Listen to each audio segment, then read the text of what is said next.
चांद पर विजय पताका लहराने के बाद अब सूर्य को जीतने की तैयारी है। इसरो ने अपने चिर प्रतीक्षित सोलर मिशन के लिए पूरी तैयारी कर ली है। पर क्या इसरो को अपने पहले सूर्य मिशन में मिलेगी कामयाबी, और क्यों है सूर्य तक जाने की राह इतनी मुश्किलों से भरी हुई? तो दोस्तों 23 अगस्त 2023 को चंद्रयान 3 ने चंद्रमा के साउथ पोल पर सफलतापूर्वक सॉफ्ट लैंडिंग करके पूरे विश्व में इसरो तथा भारत का डंका बजाया। इसलिए 23 अगस्त को नेशनल स्पेस डे मनाने की घोषणा की गई।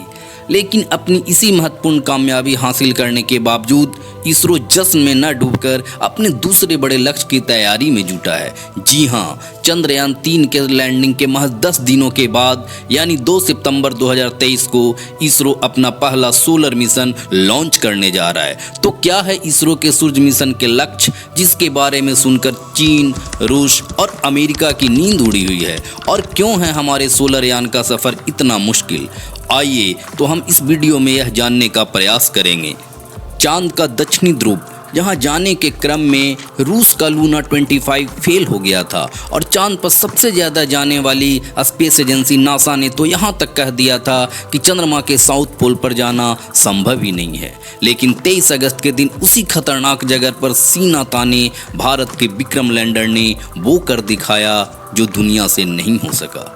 और अब इसरो वो करने वाला है जो दुनिया ने कभी सपनों तक में नहीं सोचा है। जी हाँ, हम बात कर रहे हैं इसरो के सबसे बड़े मिशन आदित्य L1 की, जिसे 2 सितंबर 2023 को हमारे सूर्य के अध्ययन के लिए भेजा जाएगा। तो क्यों और कैसे होगा आदित्य L1 मिशन का संपूर्ण और सफल क्रियान्वयन? आइए जानते हैं। दोस्तों, सौर मंडल का जन्मदाता सूर्य सिर्फ आग का गोला नहीं है, बल्कि सूर्य के वजह से ही सभी ग्रहों, उपग्रहों तथा अन्य उल्कापिंडों का अस्तित्व विद्यमान है।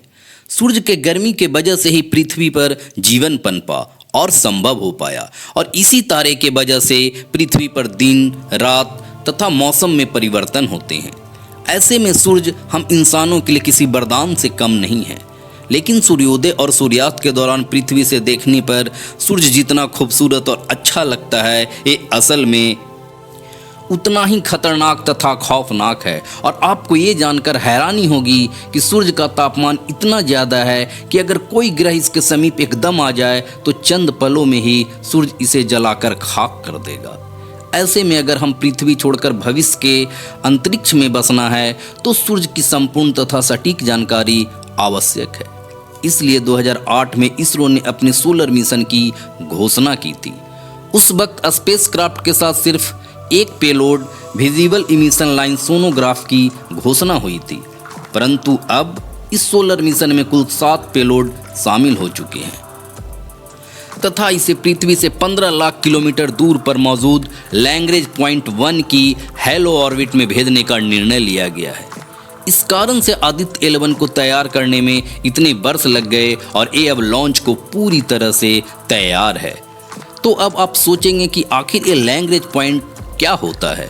तो अंतरिक्ष में कुछ ऐसे पॉइंट होते हैं या ढूंढ निकाले गए हैं जहां दो विपरीत स्पेस ऑब्जेक्ट की ग्रेविटी उनके बीच छोटे वाले ऑब्जेक्ट को अपनी ऑर्बिट में चलने के लिए आवश्यक सेंट्रीपिटल फोर्स प्रदान करता है। इस ऑर्बिट को हेलो ऑर्बिट कहते हैं। और पृथ्वी के आसपास ऐसे 5 लैग्रेंज पॉइंट हैं, जिससे पृथ्वी और सूर्य के बीच सबसे करीब लैग्रेंज पॉइंट L1 है, जो पृथ्वी से करीब 15 लाख किलोमीटर दूर है। जी हाँ, ये दूरी करीब चांद से 4 गुना ज़्यादा है। यानी आदित्य L1 चंद्रयान से 4 गुना सफ़र करने वाला है और इसकी तय की गई जगह यानी लैग्रेंज पॉइंट पर पहुंचने में करीब 109 दिन का समय लगेगा, जबकि चंद्रयान 3 को 42 दिन का समय लगा था। इसी बात से आप इसका अंदाज़ा लगा सकते हैं कि इसरो का यह मिशन कितना बड़ा और जटिल होने वाला है। हालांकि भारत का ये स्पेसक्राफ्ट पृथ्वी के ऑर्बिट में रहकर भी सूर्य का स्टडी कर सकता था, परंतु इसरो ने अपने यान को इतना दूर भेजने का कदम इसलिए उठाया कि इस पॉइंट पर कभी सोलर इक्लिप्स यानी सूर्य ग्रहण नहीं होगा। और इसी वजह से आदित्य L1 24 घंटे और 365 दिन बिना किसी परेशानी के सूर्य पर नज़र बनाए रख सकेगा और पूरे दुनिया के लिए सूर्य के अनेकों रहस्यों से पर्दा उठा पाएगा। अब बात करें कि आदित्य L1 को लैग्रेंज पॉइंट पे किस तरह भेजा जाएगा। तो इसरो ने हाल ही में इसकी ट्रैजेक्टरी घोषित कर दी है, जिसे देखकर दुनिया के स्पेस एजेंसी में हड़कंप मच गया है, क्योंकि इस मिशन में हम इतना कम फ्यूल इस्तेमाल करने वाले हैं जितने कम में नासा और रूस चांद पर भी नहीं पहुंच सकता है। तो 2 सितंबर के दिन 11:50 पर आंध्र प्रदेश में स्थित इसरो के सतीश धवन स्पेस स्टेशन से सूर्ययान को इसरो के बाहुबली रॉकेट PSLV से लॉन्च कर दिया जाएगा, जो इसे धरती के वातावरण से बाहर निकालकर सूर्य के ऑर्बिट में छोड़ देगा, जहां से आदित्य L1 अपना सफर शुरू करेगा। अपने इस सफर में आदित्य L1 पृथ्वी के चक्कर लगाते हुए 4 बार अपने इंजन को पार करेगा और ऑर्बिट को अंडाकार बनाते हुए पूरी करेगा। इसके बाद पृथ्वी के पेरिजी पॉइंट पर आकर अपने इंजन को पूरी क्षमता के साथ पार करेगा और 40,000 किलोमीटर के ज़्यादा रफ्तार के साथ पृथ्वी के ग्रेविटेशनल फील्ड को छोड़ते हुए लैग्रेंज पॉइंट 1 की तरफ जाने के लिए अग्रसर हो जाएगा। और L1 के पास पहुंचने के बाद ये आखिरी राउंड लगाते हुए L1 पॉइंट के हैलो ऑर्बिट में प्रवेश करेगा, जहां इस पॉइंट के आसपास बिना फ्यूल बर्न करते हुए इस ऑर्बिट में घूमता रहेगा। इस प्रकार इस स्पेसक्राफ्ट पर लगाए गए 7 पेलोड उपकरण लगातार सूर्य का अध्ययन करेंगे। तो आपको बता दें कि पृथ्वी से लैग्रेंज पॉइंट 1 तक पहुंचने के सफ़र में हमारे सूर्ययान को करीब 109 दिन लगेंगे, यानी सितंबर में निकला यह सूर्ययान दिसंबर में अपनी मंजिल पर पहुंचेगा, जहां ये लगभग अगले 5 सालों तक काम करता रहेगा और सूर्य से संबंधित डाटा इसरो हेडक्वार्टर को भेजता रहेगा। और आखिर में भारत के इस सूर्ययान के लक्ष्यों की बात करें तो सबसे पहले सूर्य की बाहरी परत यानी कोरोना तथा इस पर बहने वाली गर्म सोलर विंड की स्टडी करेगा।